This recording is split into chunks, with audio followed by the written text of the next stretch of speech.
Hey everybody, and welcome back to Demystifying DMing. My name is Sam, and today we're talking about combat. Specifically, we're going to talk about preparing combat. This is going to be a two-parter. Today's is going to be about preparing, and then next week we're going to talk about running combat. So when it comes to preparing combat, there's kind of two main goals that I want to talk about, two main aspects that are really two sides of the same coin. Those two things are basically fun, and then kind of like the technical stuff, the stuff that goes into the stat block and that you as the DM worry about mechanically. Now, those two things are completely and intrinsically tied together. There is no way to separate them, and one very much affects the other. But we're going to try and kind of separate them out and talk about them as two separate topics for today. Now, you'll notice that these are going to spill over into each other today in this video. When I talk about fun, I'm going to mention some mechanics, and when I'm going to talk about mechanics, I'm also going to mention some fun. They are intrinsically tied together, and they are inseparable, which is a good thing, because they're supposed to be connected. You're supposed to use the mechanics to have fun. So when it comes to planning an encounter, planning combat, the first thing I want to mention here, before we get into fun and mechanics, is kind of, when it comes to talking about combat, don't necessarily always, or even frequently, plan combat. Now what I mean for this is that if you plan a combat encounter, you're assuming that violence is going to be the mode that the players are going to use to solve it. That is going to be their method of taking care of the situation. Now, for a lot of players in a lot of situations, that's probably a safe bet, right? But we want to make sure we're not pigeonholing our players into these specific solutions when they might have other ideas. I've talked in a previous video in terms of framing things in terms of questions. Like, can the players cross the bridge without falling into the chasm? Can the rogue unlock the lock before the guard comes around the corner and notices them? Combat encounters are much the same thing. Along with that, you shouldn't plan every encounter to have the question be, can the players kill the enemies before the enemies kill the players? You're going to end up with a lot of the same there if you keep doing that for every single encounter. And we're going to get into that in terms of actual combat encounters as well, but one question you should ask yourself is, can the players approach this encounter in a way that is non-violent, or at least not in the main structure of violence and encounters that we think of in terms of D&D. Because the thing is, when it comes to combat, as soon as you as the DM say roll initiative, we're kind of in this very specific structure. And if the players were trying to talk or scout or sneak around or try something else that's not just attacking, calling for initiative there might be preemptive, and you might be forcing them into combat that they were trying to avoid. Now, sometimes combat is unavoidable. If you are caught stealing dragon eggs and Mama Dragon is barreling down at the players, there is no way to talk out of that. Yeah, roll initiative, that's what's happening. But if you come up to a group of goblins and say your bard wants to try and use disguise self and make themselves shiny with some spells and pretend to be the goblin god Maglubiet and try and talk their way out of the situation, if you want to let them go ahead and try it, that seems like the kind of thing that's a creative solution that we want to encourage, as opposed to just jumping in with, nope, the goblins don't believe you and they want to fight now. Don't worry about not having enough combat. D&D players will usually end up fighting sooner or later, so don't necessarily push them into it when they're trying something different. So now let's talk about what I was talking about earlier in terms of fun and mechanics. Let's start with fun. So now we're going to assume that initiative has been rolled and we are actually doing combat, and we have exhausted all other options and allowed for creative solutions, and we're now at the point where we are rolling initiative and it's time to fight. Encounters can be balanced and technically sound, but still not necessarily be engaging and fun for the players. I'm sure everybody has had that combat encounter where you sit there and yeah, it's like a boss fight or something, but you want to be on your phone, you want to be talking to people, you're easily distracted because, while it's technically sound and very important to whatever's happening in game, it's just not that engaging. So when it comes to fun, I'm going to tell you some ways that you can encourage engagement and make it a little bit more enjoyable for the players, so it's not just run up, stand next to the enemy one square away, and just, I attack with my sword. Oh, my turn again? I attack with my sword. My turn again? I attack with my sword. That is the kind of thing where you end up in this just repeated loop pattern, especially the fighters and barbarians just kind of end up doing the same thing every round without feeling the need to change stuff up. Like a flowchart could pretty much run their character at this point, and we want to try and avoid that. So, the First thing that I say, the biggest thing that really helps with this is encourage movement. When it comes to a lot of encounters, especially ones where you have very strong melee combatants as players, like again, fighters or barbarians, we get into this loop where they run up and they move up to the enemy and then they stay there and attack. Now, as a DM, I feel like it's our job to try and break that up and give them reasons to do something else. So, if we've got, say, we're doing a big boss fight with a villain, and the fighter is basically just going to run up to them and just start swinging at them until one of them drops or they have a reason to do otherwise, let's try and think of some reasons why they would need to do otherwise. Off the top of my head, one of the quickest solutions I can come up with is you have an enemy that has movement capabilities like teleportation or flyby or anything where they can avoid those attacks of opportunity and move around and force the fighter and the barbarian to at the very least chase them. Anything we can do to encourage movement is going to be helpful and is going to make things more dynamic, especially if you're working on a grid setting. Now, along with that is terrain, where the fight is taking place. If it is just a 30 by 30 empty bare stone room, there's not a lot to play with there. That's pretty much you might as well be floating in space at that point. Try and think of things that can make the terrain more interesting.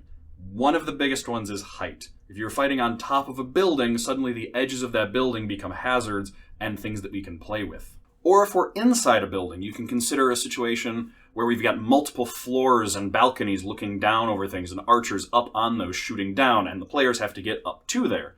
Alternatively, things like difficult terrain.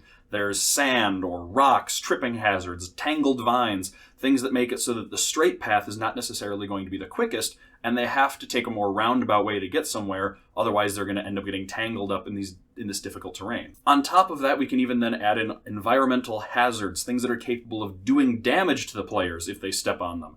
Add traps into the combat. Maybe the vines aren't just regular vines, but they're alive, and they will reach out and try and grasp the players and pull them in and grapple them and crush them, and you need to try and avoid those. Another great thing to play with is maybe the building is on fire. That's a classic one, and you have to worry about avoiding the deepest part of the flames and even watching out for giant support beams and pieces of the ceiling on fire falling down onto the floor and exploding in a cloud of sparks and embers and dealing fire damage to the players if they get too close to it. Now we've got a very dynamic, interesting fight. So terrain is one of the biggest things that you can use in order to make the encounter more fun and more enjoyable and more dynamic. But of course, you kind of have to mix that with the encouraging movement, because if the terrain is really interesting, and they've got all this stuff around and balconies and ledges and things to play with, and you can go up and down, but the villain is standing right in the middle of the floor, the fighter is still going to charge up to them, and if they don't have any reason to use that environment and engage with it, they're not going to. They're going to rush up and attack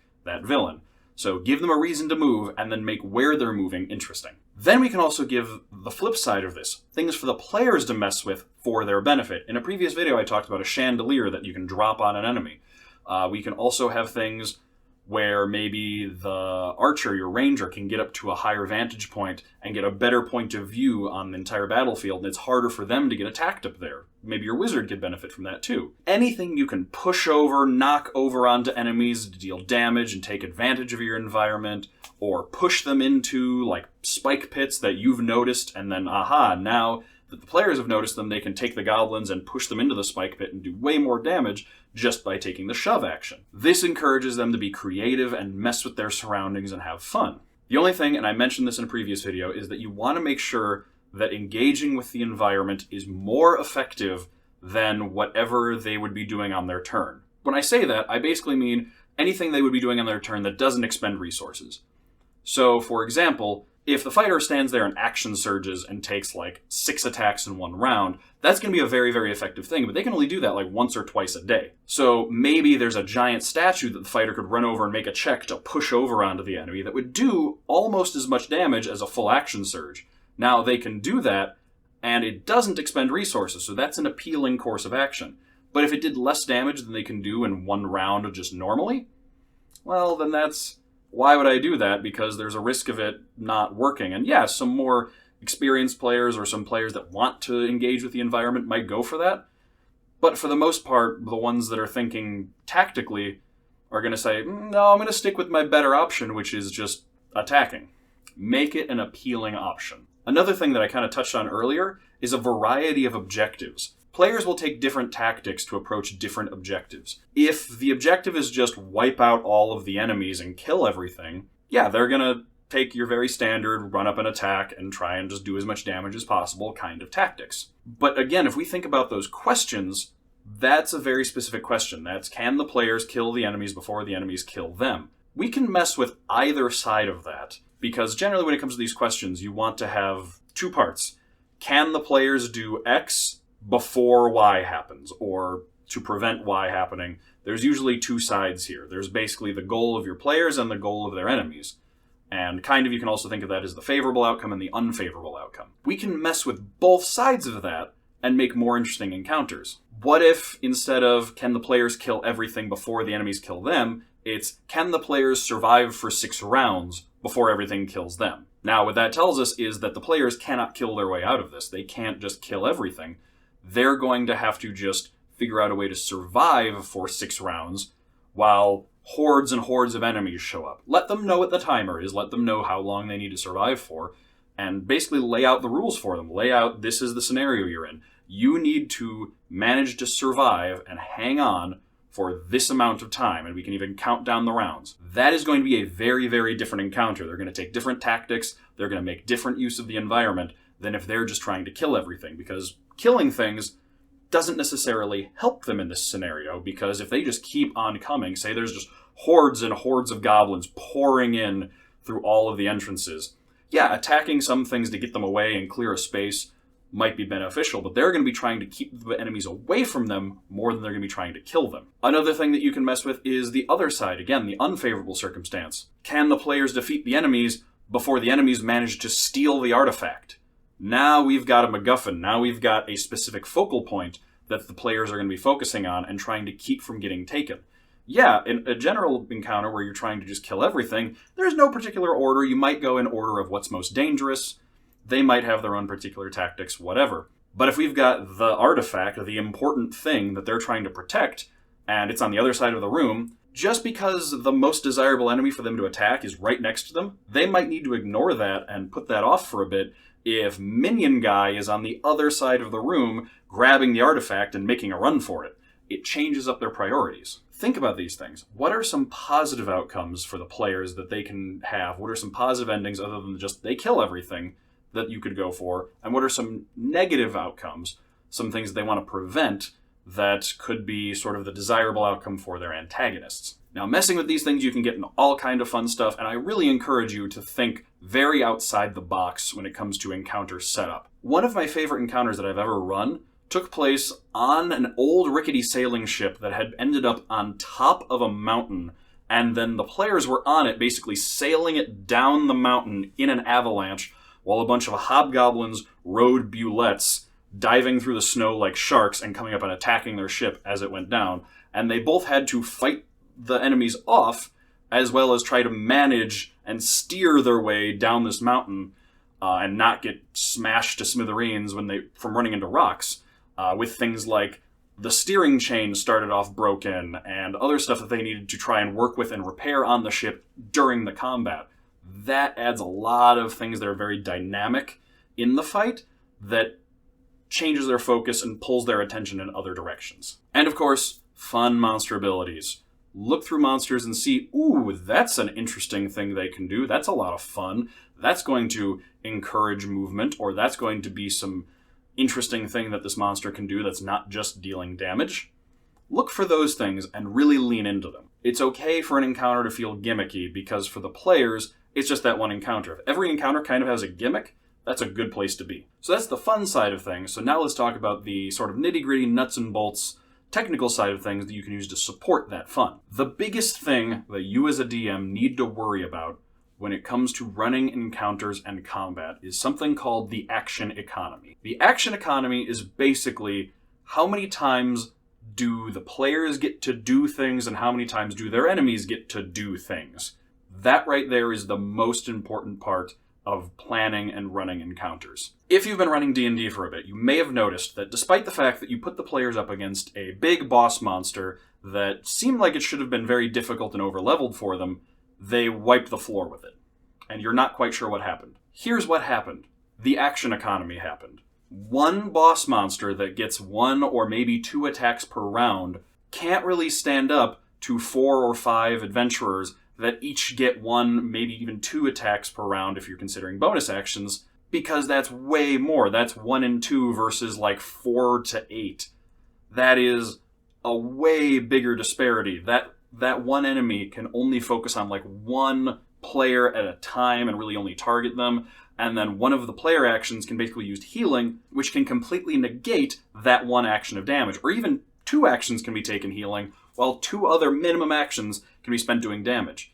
If we're just kind of looking at the numbers here, the players can spend half their time negating the actions of the boss and half their time whittling down its health. Eventually, unless the dice are really not on their side, they have a numbers advantage here. They don't even really need to think too hard. So managing the action economy is very, very important, and the best way to do this is by using more enemies as opposed to one more powerful one. Even if you're doing a boss encounter, give that boss some minions. Give them some things that can do other stuff around the fight, distract, pull attention, because then there's a lot more actions. Even if they're not necessarily better and those actions won't be as effective, there's just more of them, and the players have to focus their attention on more things than all laser focusing in on one specific target. Now, even if you're going to do a boss encounter, you can still have that one boss monster, but just maybe bring them down a bit and give them some minions so that those minions can soak up attacks, take damage, draw player attention and focus, and make it so that the boss isn't the only one taking hits and focus, and they're not the only one having their actions negated or focused on. Also, for the most part, it's very tempting to do these really fun, interesting things like webbing up the players and doing stuff that moves them around and has more of a controlling aspect on the battlefield than a damaging one. But make sure that you're balancing that with damage, because it's entirely possible you might run an encounter where the players take like a total of 5 damage across the entire party because your creatures and enemies were spending so much time moving them around and messing with them and tripping them that they never got around to doing damage. This is why I generally say you need more actions in your action economy here, so that you can spend time messing with the players, tripping them, doing other stuff like that, while someone else is around to do the damage.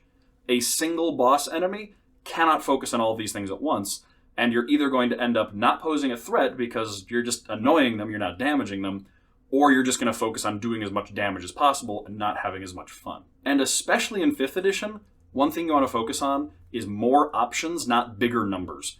5th edition has very, very contained numbers, not like older editions. 3.5, it was literally possible to have a character that could not hit certain monsters, or monsters that could not hit certain players because an AC of 35 was not only attainable but expected at certain levels. Every creature in the monster manual can be hit by a first level character, and every character can pretty much be hit by every monster outside of some very, very specific builds. Don't worry about necessarily using huge numbers. Now again, unless we're talking about boss monsters and you want to adjust health to make sure that the combat doesn't end in one round, and increase damage so that the players feel like it's a threat. But for the most part, don't worry about planning creatures that have more bigger numbers.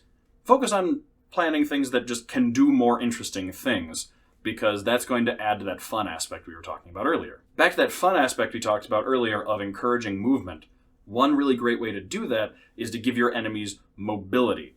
Vampires can turn into a basically nigh unassaultable mist and float away if they need to get to safety. A lot of flying enemies have flyby attack, which means they can swoop in, attack, and then swoop out without taking an attack of opportunity, making it so that your fighter can't just stand there and attack them because they are in and out of their reach before you can even take a swing. That forces you to use things like readied actions, or try and get them on the ground, all of these more interesting tactics that are not just do damage. Another bit of advice I have for planning is you generally want to plan some contingencies, plan some tactics, plan like, what if the players do this? What if the players do this? But try not to plan for your specific party. Plan for a party. Kind of assume there's an up-close fightery type, kind of assume there's a magic-y type, a ranged type, a sneaky type. Plan for these sort of archetypes. Don't plan for your specific party, unless we're talking about a very intelligent villain that has had time to get to know and or study them, in which case, plan for your specific party. Think about things like, well, what is this enemy going to do if the big burly one gets up right next to them and starts attacking them?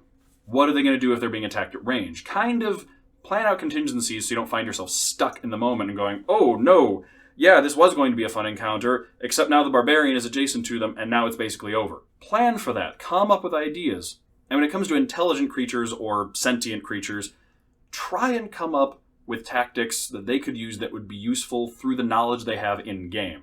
If they know something about the players, and the players know that, like, this villain has seen their wizard cast Fireball, that villain now knows that wizard has Fireball, and they can prepare accordingly. But if they haven't seen that, they can't prepare for it. And it can feel really cool if you can see the villain gradually learning over time more and more about the players. And if they're intelligent and very smart, one way to make a villain seem very dangerous is to have them learn about the players and target their specific strengths and weaknesses. Don't have every enemy do that, though. Make sure your average dire wolf isn't, knowing to target the spellcaster first because they're the squishiest and have the least health. That is an animal. It's not necessarily going to do that. It's going to follow its animal instincts. And maybe, if the wizard is close and unarmored and squishy looking, that's one thing. But if they're way in the back, they're not going to, leave threats right next to them and make a beeline for the wizard. Try and plan these encounters around the intelligence and knowledge of the creatures you're using. Another important thing to remember when it comes to planning, easy encounters have their place. Easy encounters are important. I kind of touched on this in my first tips episode. Not every encounter should be deadly. Let the players feel like superheroes occasionally and enjoy feeling powerful and strong so that there's contrast when they fight enemies that are a bit stronger. There's the difference there, and it doesn't just feel like everything is terrible and every encounter is going to end in pain. When it comes to planning encounters, basically try and think of, what's the point of this encounter? What is its context outside of this fight? Now, if they're in a dungeon and they're just coming into a room and there's monsters, that's one thing. But if they're fighting, intelligent humanoids or intelligent creatures or something, where does this fit within their relationship and their story so that the encounter can feel like more than just standing there and hitting each other, and it can feel like it has stakes outside of just this one fight? Make sure that for every encounter you've defined the stakes. What is at stake here? What happens if the players win and what happens if the players lose? And make sure that the players are at least aware of those. If the point is to keep the enemies from getting the artifact, let the players know you're trying to stop them from getting that artifact. If the enemies want to capture the players and not kill them, make sure that's apparent in the combat, in the things that the enemies are saying while they're fighting, and how they're acting, showing they're pulling their punches and trying to do non-lethal damage, or they've all got manacles and ropes and they're trying to more grapple and tie you up than attack you and kill you. Because that will help inform the players on what's happening and allow them to adjust accordingly, as opposed to just using the exact same tactics that they always use. Alright folks, so hopefully this will help you create more interesting, dynamic encounters for your players, so you don't just end up with the fighter running up and saying, I hit it with my sword a dozen times until it's dead. And you can do things like encourage movement and come up with interesting objectives and cool locations for them to be fighting in, so that the players and you can have a lot more fun. As always, folks, come see us play D&D on Twitch every week on Mimics and Monstrosities. Also, this channel is where you can see all of our VODs here on YouTube, as well as previous episodes of Demystifying DMing. And if you have any questions, concerns, comments, or things for me, things you would like to see in a future video, let me know either in the comments or over on our Discord, which we are happy to hear from you on. Come over and join us and talk to us about D&D and stuff. And as always, your players are having more fun than you think they are. Have a good rest of your day, everybody.